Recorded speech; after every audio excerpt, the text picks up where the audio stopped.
lanjut lagi ya. Nah, sekarang kita mau jelaskan sedikit ya tentang cara kerjanya tadi multi trading ya. Nah, di sini kita pindah ke bagian ini ya, multi trading. Dia kayaknya di sini. Nah, ini concurrency ya, concurrency. Nah, jadi di sini concurrency itu artinya berjalan secara berbarengan gitu ya, concurrent. Nah, jadi untuk menjalankan untuk mengimplementasikan concurrency si Java ini menyediakan kelas trade tadi ya. Ini trade object ya. Oke. Jadi ada proses tadi, proses itu adalah aplikasi Java kita ya. Nah, komputer kita itu menjalankan banyak proses. Dia sambil jalanin Visual Studio Code, sambil jalanin Google Chrome, sambil jalanin juga aplikasi kita gitu ya. Nah, di dalam proses itu ada thread yang kita bikin ya. Nah, ini tidak semua bahasa pemrograman dia menyediakan thread. Contohnya misalnya kalau kita coding pakai PHP, bikin aplikasi PHP, nah itu dia tidak ada thread-nya ya, tidak support thread. Jadi kita tidak bisa membuat atau menjalankan background proses dengan PHP. Demikian juga kalau kita bikin aplikasi web dengan Ruby, Python gitu ya, dia tidak menyediakan fitur multi-threading sehingga kita tidak bisa membuat background proses. Jadi kalau kita mau bikin misalnya kita mau mengimplementasikan proses end of day misalnya. Jadi kalau setiap jam 23 nanti kita mau ngerekap jalan di background gitu. Atau mungkin di akhir bulan kita mau generate report tanpa ada user klik. Nah, itu tidak bisa ya. Jadi biasanya nanti disiasati sama programmer PHP, mereka menggunakan scheduler dari OS-nya. Jadi kayak di Linux ada cron, nanti dia panggil script PHP untuk menjalankan end of day proses. Tapi di dalam PHP-nya itu sendiri dia tidak bisa multiple thread ya, tidak bisa multi threading. Nah, kalau di Java disediakan. Jadi si JVM itu dia akan jalan terus, jalan selama aplikasinya belum terminate. Nah, itu nanti dia bisa menjalankan membuat thread baru gitu. Nah, di sini cara codingnya adalah kita bikin instance dari class thread. Class thread itu punya method start. Nah, kemudian method start itu kita panggil, baru nanti dia akan jalan di thread yang berbeda gitu ya. Nah, di sini thread itu sebetulnya adalah yang tadi kita coding itu yang low levelnya. Low level itu artinya ya tadi kita kita lakukan semuanya secara manual gitu. Nah, nanti ada yang high level. High level itu sudah disediakan kelas-kelas pembantunya sehingga kita tinggal pakai aja gitu ya. Nah, sekarang kita lihat yang thread tadi ya. Untuk membuat kode kita berjalan di thread terpisah, sebetulnya ada dua cara. Yang pertama kita implement runnable. Setelah itu kita implement method run, atau kita bikin subclass dari thread.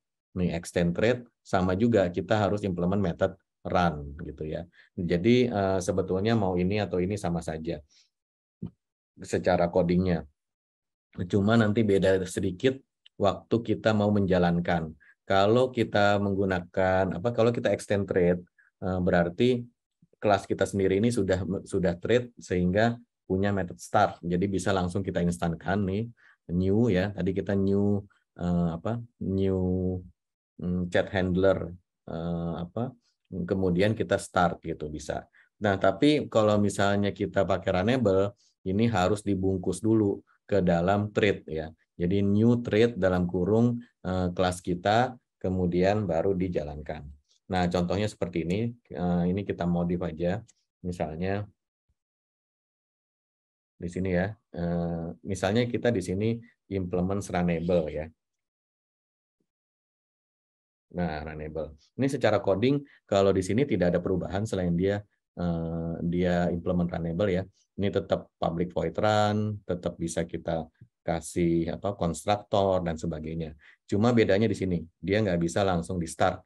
Nah, terus bagaimana caranya? Ya, nah ini saya komen aja. Ini kalau extend thread.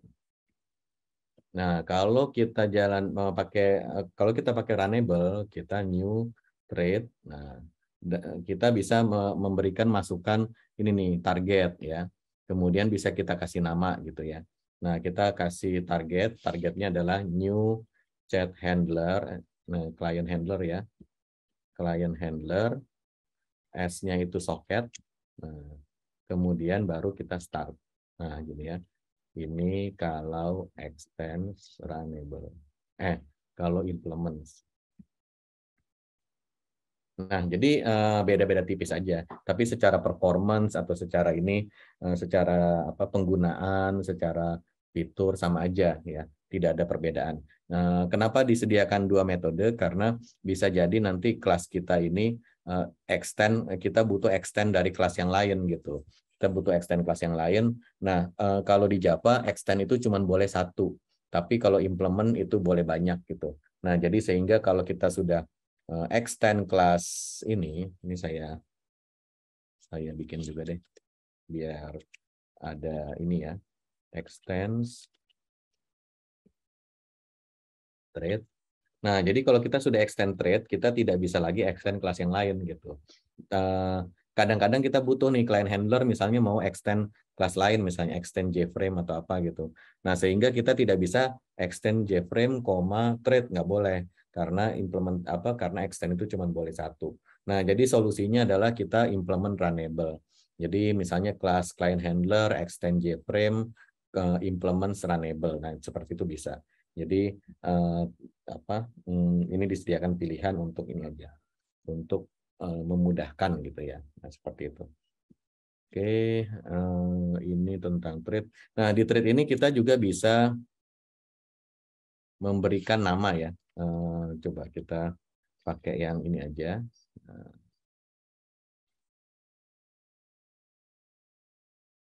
Kalau kita pakai thread, maka di sini kita bisa ini nih. Nah, gini ya.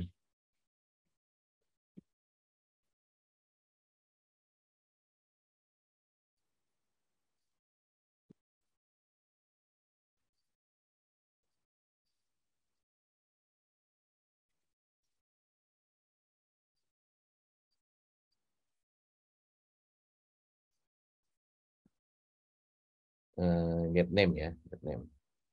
Coba kita lihat. Coba kita start. Dia bisa kita lihat namanya, nama thread-nya. Ya. Koneksi di sini. Kemudian kita telnet. Kok gitu.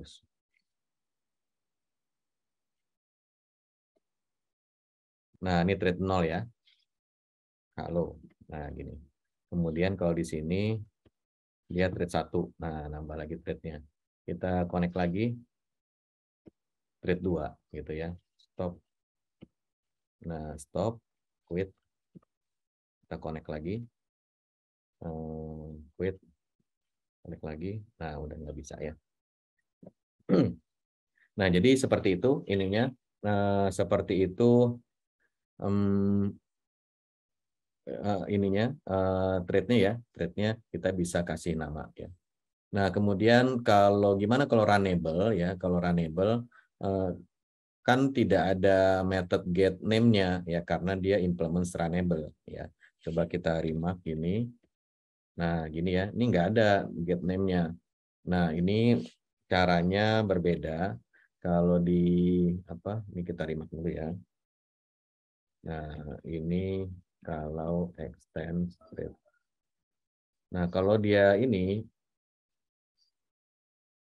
get current thread, get name. Nah, gini ya.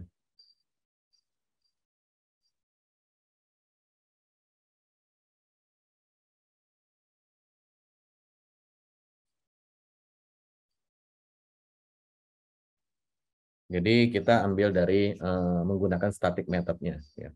Sekarang kita coba tes lagi. Run. Oke. Nah, ini thread main ya.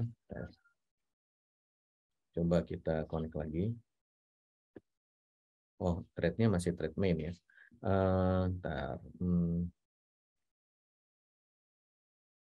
Dia current trade-nya mungkin sepertinya dia mengikuti ininya ya, mengikuti super class-nya ya, atau outer class-nya. Nah, nanti kita akan lihat gimana caranya mengambil namanya ya.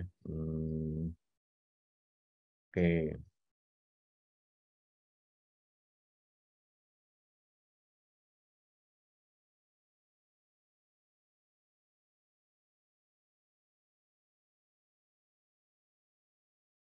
Nah, katanya dia trade mengandung beberapa static method yang menyediakan informasi the trade invoking the method ya. Jadi yang ditampilkan adalah trade yang memanggil metodenya gitu ya. Nah, jadi current trade ini ya berarti dia menampilkan main itu yang proses utamanya, ini public static void main yang jalan itu trade utamanya ya.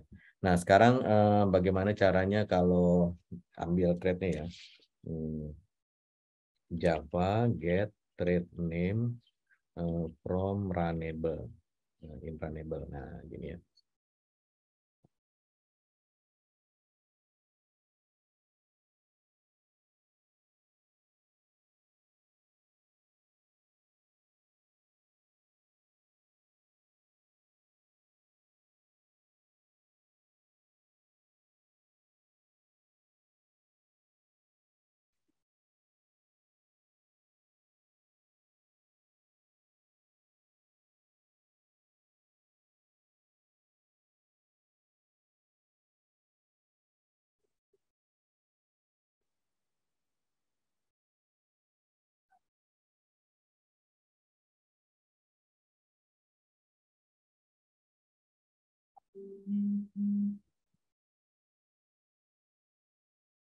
Oke, ini enggak ada.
Oke, coba kita lihat di sini.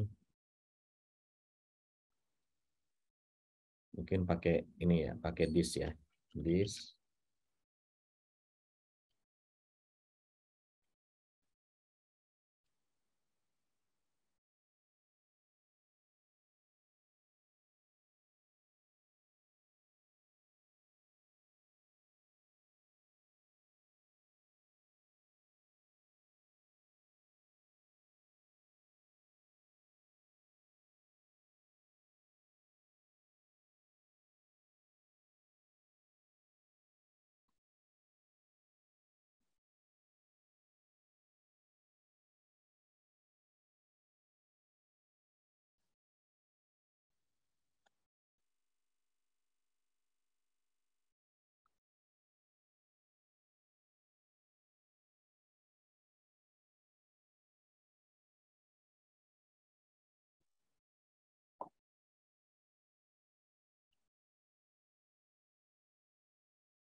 Oke, tapi katanya sama kok.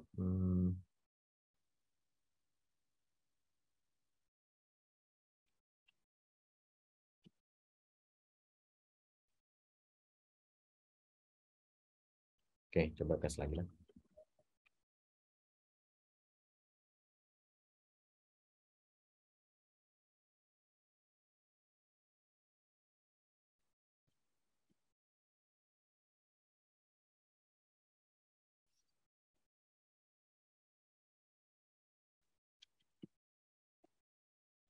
Iya, dia di thread main terus ya.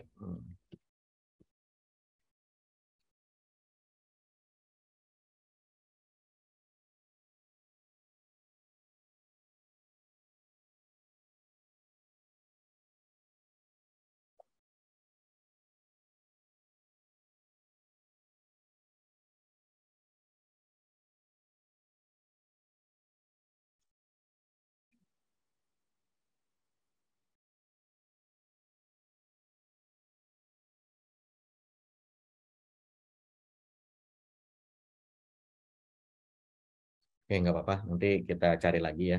Nah, tapi yang jelas di sini kita bisa menampilkan thread name ya. Ini apa? Untuk yang runnable dia memanggil apa? Dia menampilkan nama thread yang ini ya. Nama thread yang memanggil dia. Jadinya yang manggil ya selalu yang main gitu. Nah, sedangkan kalau yang apa? Yang extend thread dia bisa menampilkan namanya sendiri. Nanti saya cari lagi ininya caranya biar menampilkan yang runnable. Tapi intinya kita bisa menampilkan informasi tentang si thread tersebut gitu ya.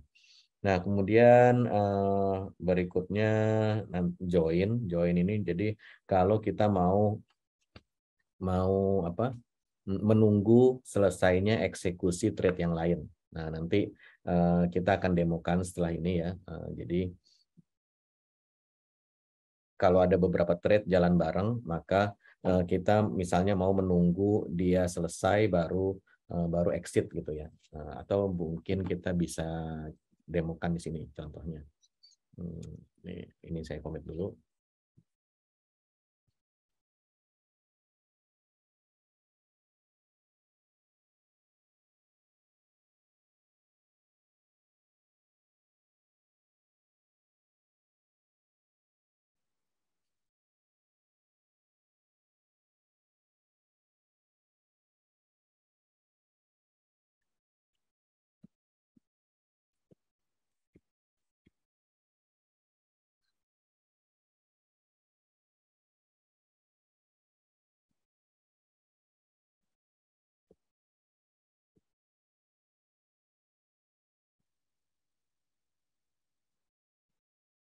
Oke. Nah, sekarang misalnya di sini kita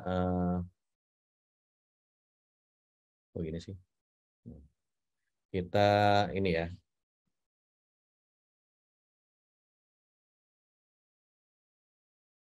coba kita tes. Nah, menunggu koneksi, kalau kita connect ya. Oke, ini belum ya. Oke, nah ini kita pindahin.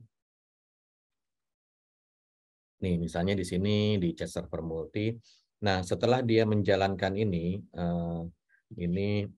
while running ya, while running, berarti dia kan,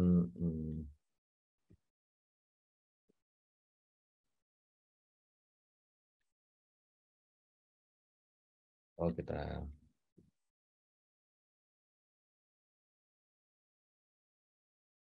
nah gini ya,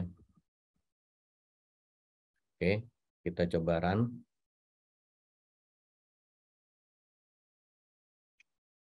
tunggu koneksi ya. Nah, sekarang kalau kita connect, menunggu koneksi running, oke, kita bilang dia oke, kita connect lagi, oke, kemudian kita stop ya, kita quit. Nah, di sini kan dia langsung jalan nih, selesai menerima koneksi, padahal thread-nya kan masih jalan ya. Jadi kalau di sini kita halo, tes. Nah, di sini padahal dia sudah selesai menerima koneksi, artinya dia sudah menjalankan baris yang ini nih, ya. Padahal di sini thread-nya masih pada berjalan. Nah, kita bisa menunggu semua thread selesai baru dieksekusi gitu misalnya. Nah, di sini kita menggunakan method join ya.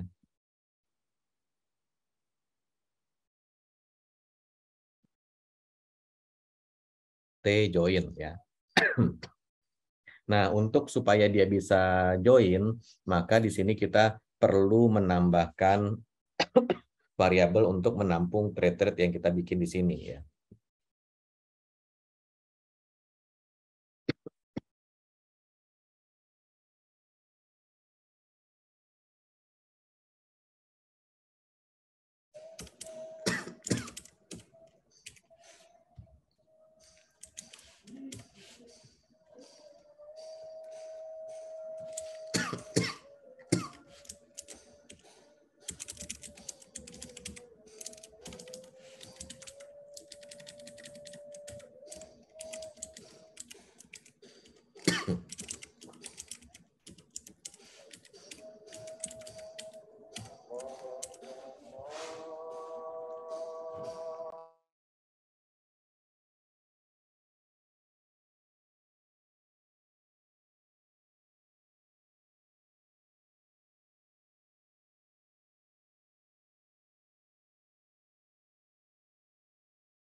Nah, ini dia tadi selesai ya. Di sini ada tulisannya selesai. Ini selesai menerima koneksi, tapi yang bawahnya tadi yang nah ini semua koneksi sudah ditutup, belum terprint, padahal yang atasnya tadi ini udah dijalanin ya. Jadi dia macet di sini sekarang nih. Macet di baris 38. Oke, kita coba teruskan ya.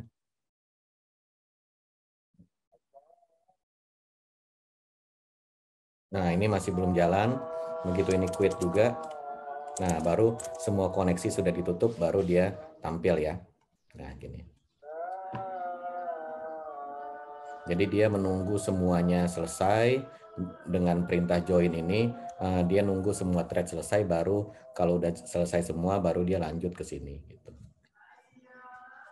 Oke, kita break dulu. Ini nanti saya push. Silakan coba. Nanti kita lanjutkan setelah break makan siang ya.